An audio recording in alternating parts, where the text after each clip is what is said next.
Bom dia, boa tarde, boa noite. Esta é mais uma edição de Pedro e Cora, aquele seu programa sobre adolescência. Pedro e Cora, como vocês sabem, toda terça-feira, toda quinta-feira, na sua plataforma de podcasts favorita, no YouTube do Meio. Vocês são bem-vindos. Eu sou Pedro Doria, minha querida amiga Cora Rony, como sempre, do meu lado. A série do momento, né, Cora? É absolutamente espetacular. Roteirista, produtor Stephen Graham, que faz o papel de pai do jovem Jamie, que tem 13 anos e é suspeito de ter assassinado uma garota da sua idade, 13 anos. O iniciozinho, não tem spoiler, tem um momento no programa de hoje que a gente se vira para você e fala, olha, a partir de aqui, então dá para ver o iniciozinho. Vem com a gente.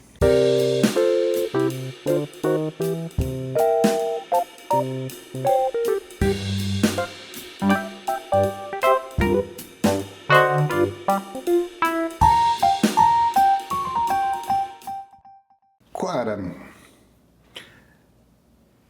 eu sou pai de meninos adolescentes, você é avó de meninos adolescentes, de um menino adolescente pelo menos, de um rapaz.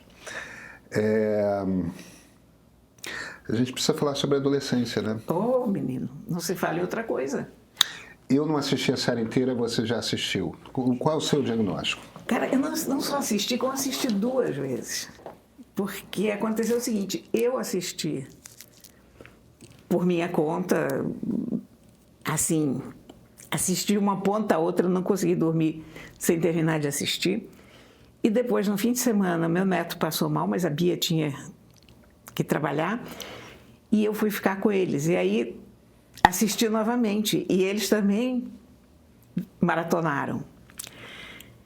E a série resiste muito bem até a segunda visão, porque em geral a gente assiste uma coisa e quando assiste de novo, tão perto, a gente já perdeu um pouco o suspense, mas não, a série se segura admiravelmente bem. Cara, eu achei o Massacre da Serra Elétrica, emocionalmente, né? É punk, é bem punk. É uma das coisas mais violentas que eu já vi, sem nenhuma violência explícita, você que é o curioso, né? Você não tem...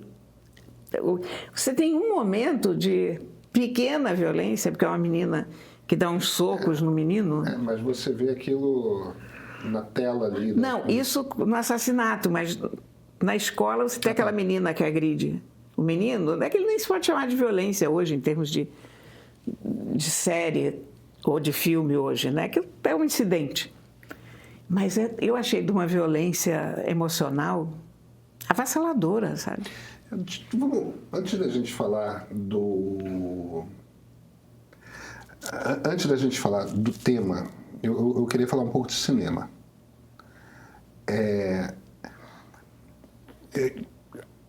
Que obra de arte? É uma obra de arte. Você tem ali algumas condições que eu acho que fazem o grande cinema, ou a grande televisão hoje em dia, porque aquelas características do cinema, no tempo do streaming, vieram muito para a televisão, né? Quando você tem qualidade de imagem que essas televisões 4K têm, e você tem a possibilidade de fazer narrativas de muitas horas, você traz a qualidade visual do cinema e a possibilidade de você fazer roteiros muito complexos, né? Porque um filme, no fim das contas, em média, tem no máximo 2 horas. Enquanto que numa série você consegue botar 4, 6 horas de uma longa narrativa, você consegue ter o rigor, as possibilidades dramáticas de construir a história em pequenos detalhes, como literatura faz, né? Porque no cinema não dava. É um pouco você juntar cinema com literatura, né? Mas já houve filmes com a duração dessa série. Não, eu sei disso, mas... Mas sim, mas a série facilitou muito. É um tour de force, né? Porque você tem que assistir... Tem intervalo. 6 horas no cinema, exatamente, 4 horas no cinema. Enquanto que na série você pode dar as pausas e ao mesmo tempo você faz a construção. Olha, é tudo perfeito. Eu achei a câmera absolutamente sensacional. Você fazer cada episódio num único plano sequência... Isso é impressionante, porque você não pode errar, né? Já pensou quantas vezes eles recomeçaram? Aquilo é teatro, né? Mas é teatro com um complicador que não é como, por exemplo, o Louis Malle faz no Tio Vânia dele, que ele finca uma câmera e você tem close e longe, close e longe. Aí você filma um teatro, mas é um teatro no palco. Ali é um longo plano sequência, ou seja, cara, olha de cima, olha de baixo, vai seguindo os personagens, às vezes está de costas, mas você não tem um único corte. E o interessante aí você poderia dizer, mas isso aí é diretor querendo se mostrar. E não. A ideia de você fazer num único plano sequência vai dando um ritmo e aumenta a angústia. Quer dizer, tem um papel dramático ali.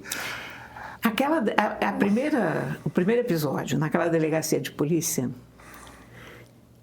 me informou uma coisa que eu nunca tinha prestado atenção. O que é a experiência de uma pessoa que nunca pisou numa delegacia de polícia? Porque você vê o estranhamento daquela família. Eles não falam aquela língua. Então, quando o policial diz, olha, the appropriate adult, né? O adulto que vai acompanhar o adolescente, a gente não sabe o que isso significa.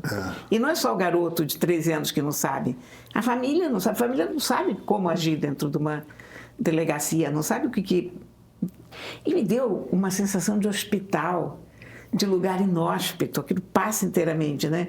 Mesmo no momento em que o policial diz, olha, ele tem uma máquina de café, o café é potável, mas você pensa, não tem nada acolhedor. Não. E aquelas horas que a família está esperando, aqueles minutos compridíssimos que passam como séculos, né? Enquanto o garoto está sendo fechado e depois examinado, passando pela burocracia, né? Porque é o sufoco da burocracia. Você, de repente, deixa de ser uma pessoa livre para cair nas malhas da burocracia. E aí tem essa coisa... Tem esse momento que é um momento...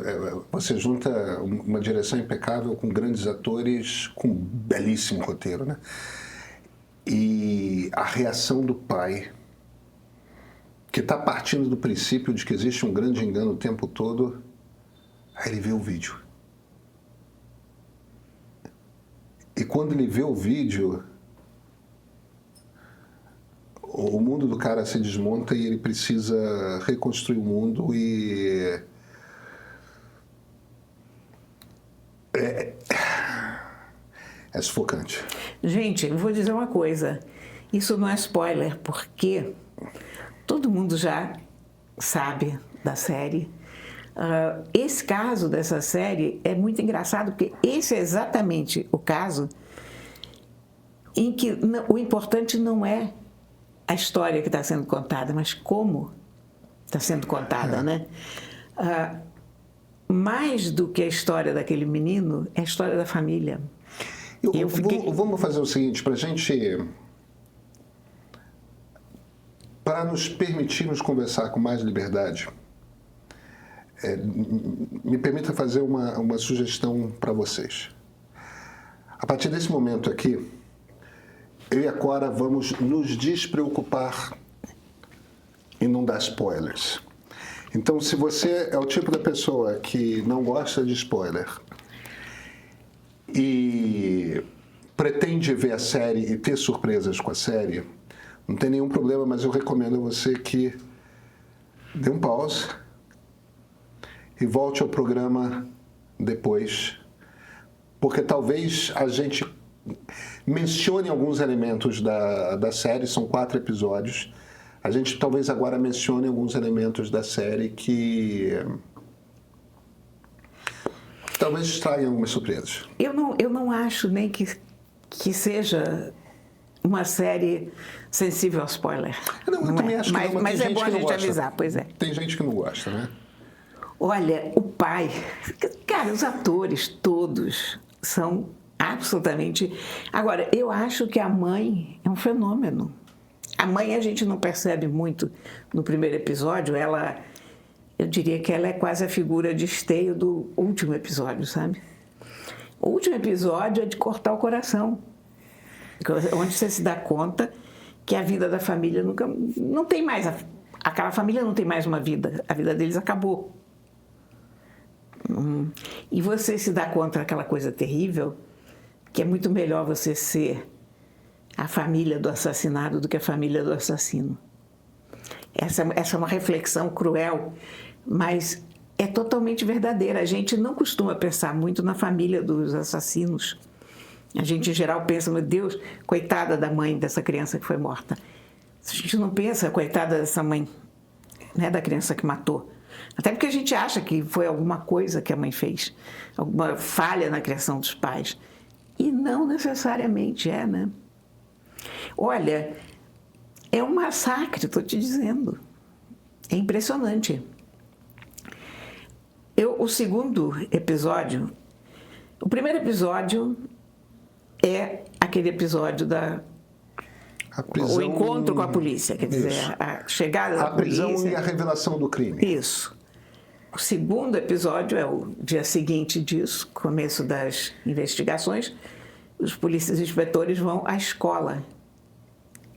Esse episódio da escola, eu acho o principal da série. As pessoas não acham.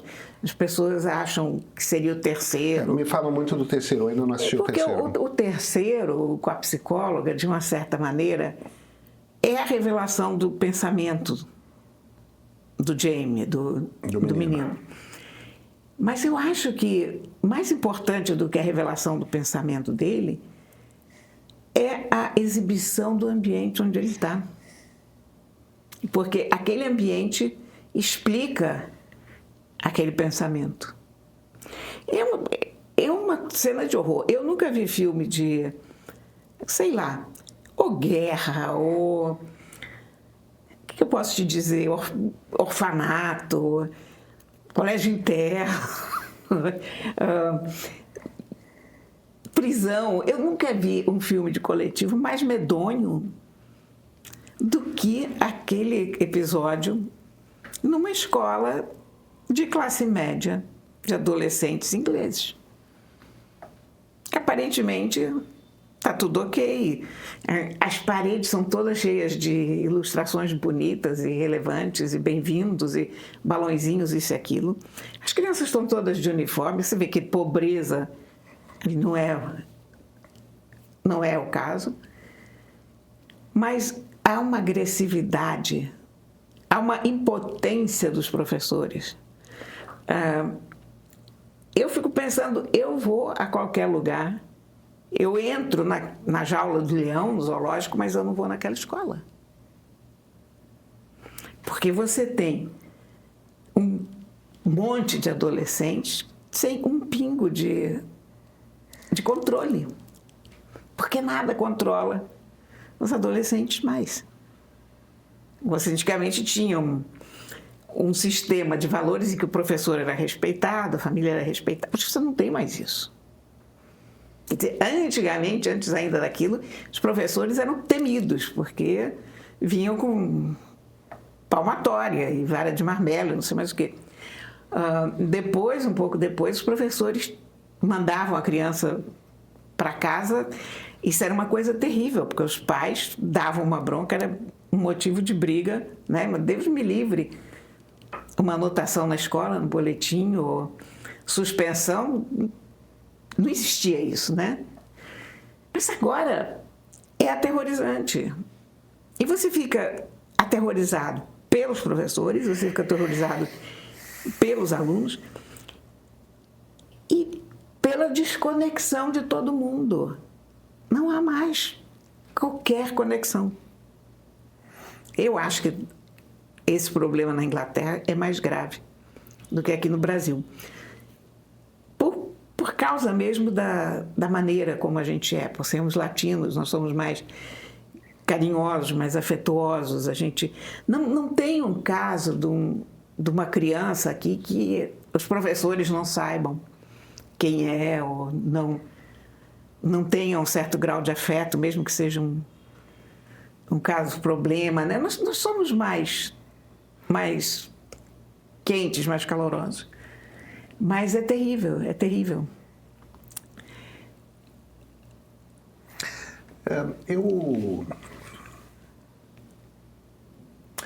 Eu acho que tem um aspecto que esse filme chama atenção, para o qual esse filme chama atenção, que é a coisa do... Eu acho que a gente nunca falou sobre bolhas digitais como essa série fala. É verdade.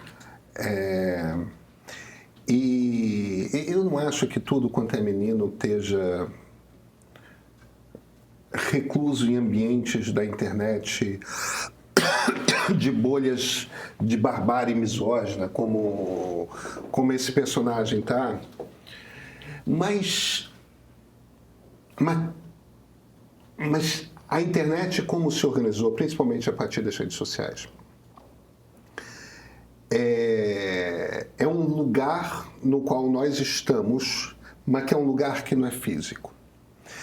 E no qual existem estímulos cada vez maiores de nós procurarmos um grupo que seja nosso. E aí a gente se fecha naquele grupo.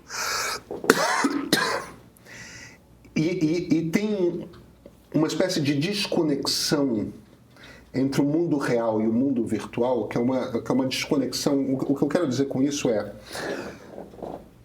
quando você entra em contato com uma pessoa no mundo real, você nunca sabe em que mundo ela passa metade da vida dela. E esse mundo é um mundo digital. E são mundos muito insulares, muito isolados. E eu acho que tem um aspecto ali que é... Nós vivemos em mundos insulares e isolados entre nossos iguais, entre pessoas que nos compreendem, entre pessoas aqui eu estou protegido. E é um ambiente muito gostoso da internet, esse ambiente em que eu estou cada vez mais protegido e cada vez mais entre os meus e longe dos outros. Aí não importa qual o tema que te motiva, se é futebol, se é política.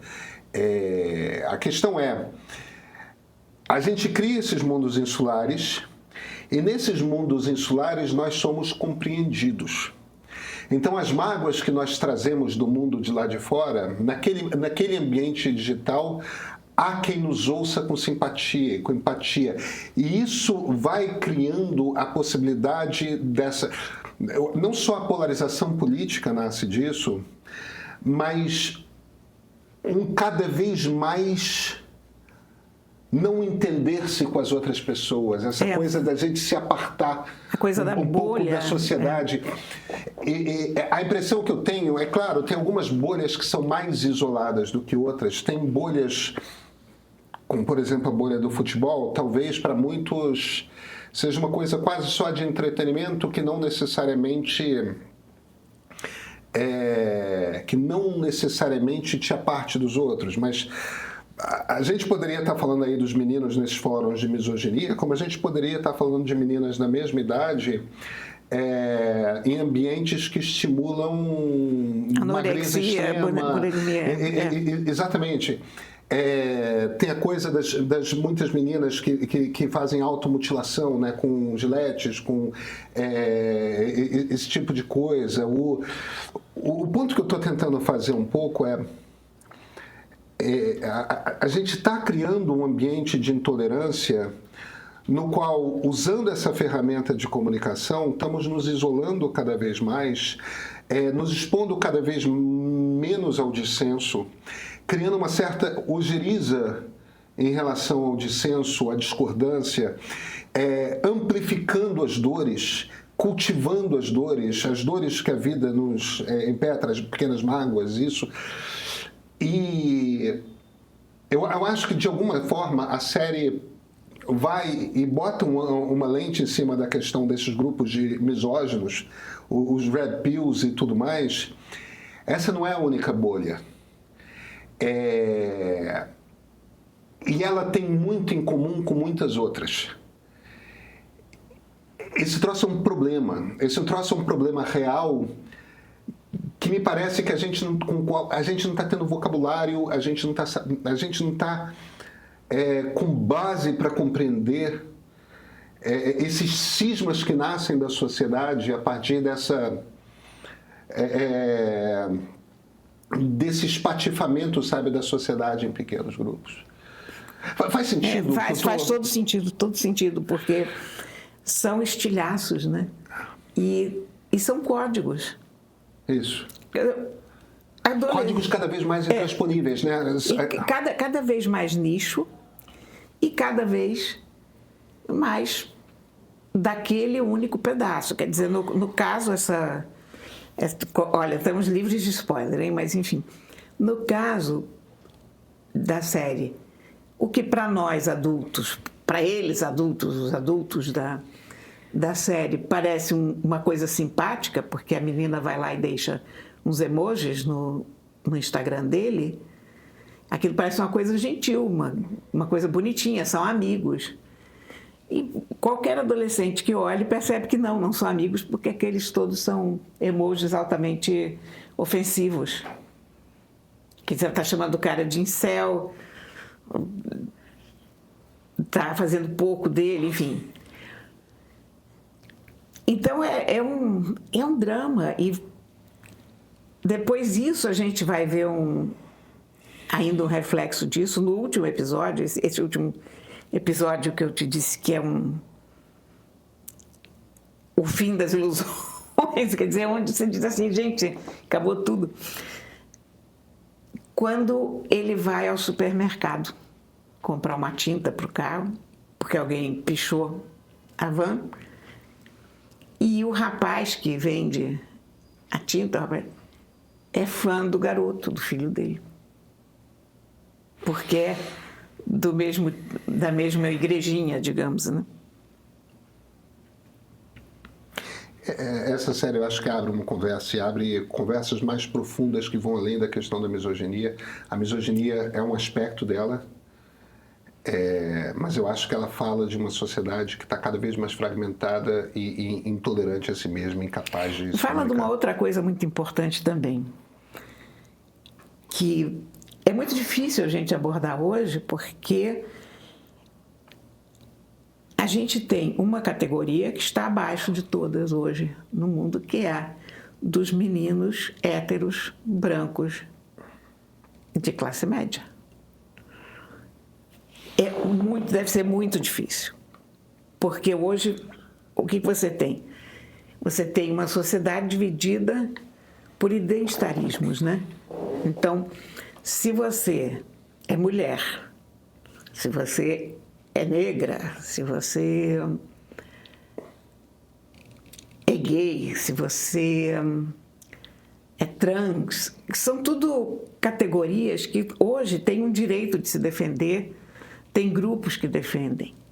Mas, de repente, tem um grupo que todo mundo ataca e que não pode se defender, porque se tentar se defender, vai ser considerado machista, misógino, homófobo, transfóbico, etc., que é dos jovens homens brancos. Eu concordo inteiramente que tem um problema aí, eu tenho falado sobre isso. Como criar um menino... Pois é, um garoto de 13 anos, 14 anos, que ouve continuamente o discurso de que ele é a parte podre da sociedade. É claro. É muito complicado, olha. E é um equívoco, né? Num ambiente em que, de fato, existe misoginia, em que, de fato, existe agressão a mulheres. Existe. A violência contra mulheres é um problema social, só que a gente não está resolvendo o problema de violência contra mulheres e a gente está ostracizando um grupo importante da sociedade. Mas eu acho que a violência contra as mulheres tem aumentado por causa disso. Porque, de repente... Eu tento concordar com você também. De repente, há muitos anos, o feminismo está pintando os homens como os inimigos, como a parte fraca da sociedade. Aquela opressão que havia em relação à mulher, hoje é em relação ao homem. Não com a mesma força, porque a opressão que havia em relação às mulheres ainda há. É uma opressão estrutural, uma opressão geral da sociedade. O problema é que a gente está trocando. Mas a gente está trocando.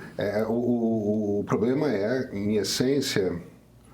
Tem uma coisa que a Camille Paglia fala que eu acho super interessante, que é o seguinte. uma porra louca deliciosa que ela é, eu adoro ela. Eu adoro a Camille Paglia. E ela fazia uma observação sobre os anos 70, que é o seguinte, o que aconteceu, né, depois da Revolução Sexual? Isso é a Camille Paglia falando, e eu acho que tem um paralelo aí. O que aconteceu depois da Revolução Sexual? Antes da Revolução Sexual, você tinha um ambiente de uma certa hipocrisia, anos 40, anos 50, etc., que dizia o seguinte, a mulher é um ser desprovido de desejo sexual e o homem é movido a desejo sexual. Então, depois que a mulher casa, o interesse dela é cuidar da família, cuidar dos filhos, porque ela é uma vestal, ela não tem tesão, ela é aquele ser assim. E o homem tem suas necessidades, né? Então, o que a gente faz é o seguinte. A mulher na cama deita, vira a cabeça para o lado e deixa o homem resolver os problemas dele. Ou então, como aquilo é um problema, ela finge que não vê, enquanto o marido, toda quarta-feira de noite, chega mais tarde, com o cabelo molhado, ela finge que não percebe nada, que não sabe o que está acontecendo e tudo mais. Então aí a Camille Paglia se vira e fala, bem, a gente tinha duas soluções depois da Revolução Sexual. Todo mundo entendia que aquilo não dava mais, aquele troço era insustentável. Então o que podia fazer? Bem, você podia pegar aquela liberdade que o homem tinha e estendê-la para a mulher. Ou então a gente podia pegar aquela prisão que a mulher tinha e estendê-la para o homem. Qual foi a escolha que fizemos culturalmente? Prende os dois. Exatamente. Mas é muito isso. Não sei nem se eu necessariamente concordo com 100%, mas foi isso que aconteceu. Existia uma liberdade hipócrita para o homem, que ele poderia dar suas escapadinhas ao longo do casamento, a mulher não podia, era um troço intolerável. Em vez de estender isso para as mulheres, o que se fez não, agora todo mundo tem que ser fidelíssimo e a infidelidade é um crime inafiançável dos mais absurdos, uma traição terrível, tudo mais, em vez das pessoas se comportarem como adultos e... A vida é complicada. Como franceses. O paralelo que eu estou fazendo agora é o seguinte. Você tinha um problema de opressão à mulher. Em vez de a gente lidar com o problema de opressão à mulher, de violência contra a mulher, tudo mais,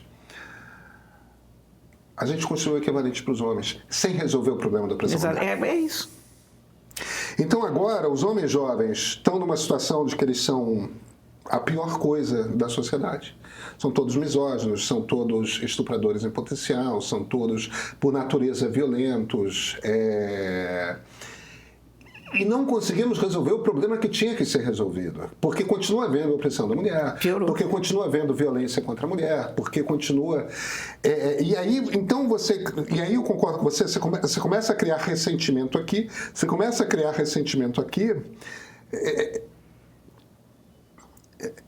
é uma bomba prestes a explodir. É muito complicado, porque... Uma coisa é um homem que já está formado, que cresceu, a tua geração, a minha. Mas esses garotos que estão crescendo agora, o caso desse adolescente da série, o Jamie, são os meninos que crescem sem perspectiva. Porque todo mundo é melhor do que eles, dentro da sociedade. Realmente, o jovem hétero, ainda por cima o jovem hétero branco, esse cara está ferrado. Os outros estão ferrados igualmente, quer dizer, mas se criou mais uma categoria de ferrados. Então, olha, é muito complicado. E eu não sei, isso é uma coisa que a gente vai discutir séculos afora. Eu falava disso há alguns anos e as pessoas me atacavam com 4 pedras na mão porque achavam que eu era antifeminista ou nazista, fascista, sei lá, todas as coisas. Mas a gente tem que prestar atenção no que está acontecendo em volta da gente. A gente não pode fechar os olhos e partir para o pensamento mágico de que tudo vai se resolver, porque as coisas não se resolvem. A gente precisa conseguir voltar a Em conversar. última instância, se você quiser, a gente pode esticar esse pensamento até justificar a ascensão da direita, da extrema-direita. Esse apartamento de um certo grupo de homens, principalmente homens jovens, está diretamente ligado à ascensão da extrema-direita. Sim. Pois é. A gente não faz revolução alienando as pessoas. É claro. A gente faz revolução tentando trazer as pessoas para o nosso lado, mas isso até agora não foi entendido. Eu nem sei se será, porque odiar é mais fácil do que gostar, né? Vamos falar de livro? Vamos. E esse livro hoje, Opa! olha, Estação 11. Estação 11, da Emily St. John Mandel. Ó, tá aqui. Eu descobri a Emily St. John Mandel com aquele primeiro livro, Mar da Tranquilidade, lembra? Eu lembro. Ficção científica. Foi o momento em que eu voltei a ler ficção científica, que aliás hoje não se chama ficção científica, se chama acho que apenas ficção, não sei.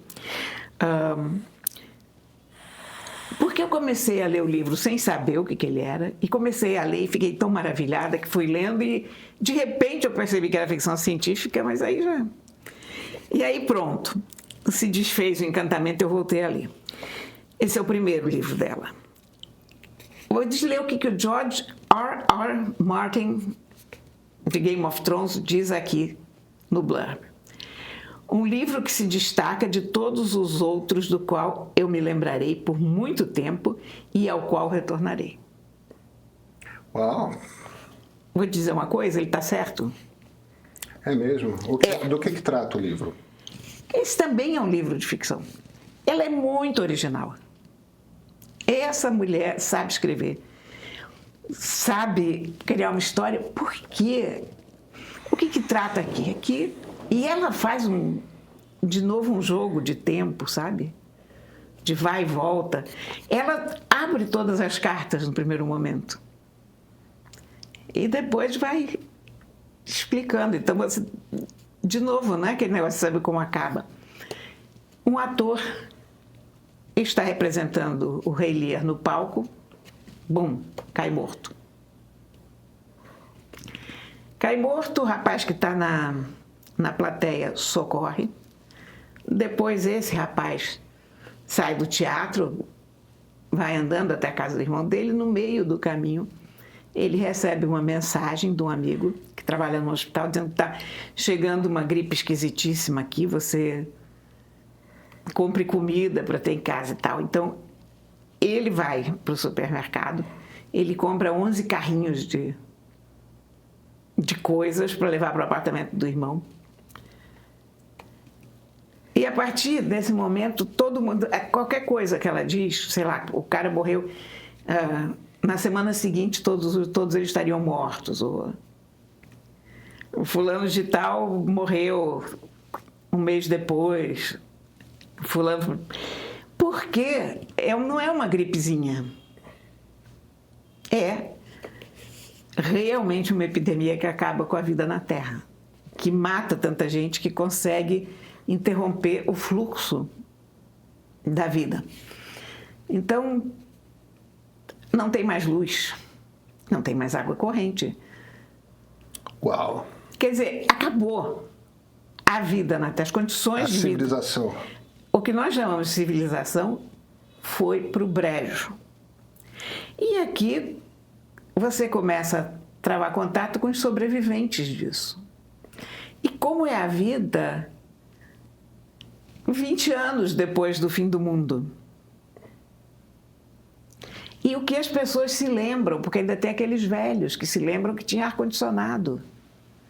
E as pessoas mais jovens perguntam para eles, mas como é que era? Era assim uma coisa que tinha umas aletas que botava vento frio? Mais ou menos, ficava no alto da sala. Água corrente, mas a gente abria a torneira. Até que essas mínimas coisas do nosso dia a dia, que a gente não presta atenção, elas deixam de existir. Não tem mais internet. As pessoas não sabem aonde as outras estão, não sabem quem sobreviveu, se sobreviveu. Os aviões param de circular. Você só consegue se locomover de um lugar para outro com carroças puxadas por animais. O que são essas carroças? São carros, a carcaça dos carros. Umas pessoas esvaziou para ficar mais leve e botam um cavalo puxando aquilo. E o contexto, então, aqui a gente acompanha uma pequena sinfônica e alguns atores que viajam por esse mundo de pequenas aldeias, levando arte, música, teatro. Mas é como se fosse uma coisa medieval, porque eles entram na floresta, eles têm que tomar cuidado com os bandoleiros e não sabem nada do mundo exterior. Eles levam notícias aqui de uma cidadezinha para outra. Depois, naturalmente, aparecem os cultos. Que coisa fascinante. Olha, é fenomenal. Que inventivo, né? É muito, muito, muito, muito bom. Eu estou com o George Martin, me causou assim uma profunda impressão. E vou dizer outra coisa, que esse livro aqui, ele inclusive está gostoso fisicamente, sabe? O papel da capa é tão bonito, tem uma certa textura, não tem nada demais, mas é um papel com uma boa textura, ele dobra muito fácil. Ele ainda foi lançado num papel bom, ele é daquele pólen soft, né? Então, ele teve uma reimpressão aqui em 2021, mas ele foi lançado em junho de 2015, então ele não é um lançamento super recente, mas... Gente, eu recomendo tanto esse livro. Ela é maravilhosa. Ela é realmente... Eu tô vendo. Ela é uma autora fora de série. Os personagens são sensacionais. E, de alguma forma, a gente acompanha personagens que têm a ver com aquele ator que morreu naquele palco antes do mundo acabar. O Ken Lear. É. Muito bom.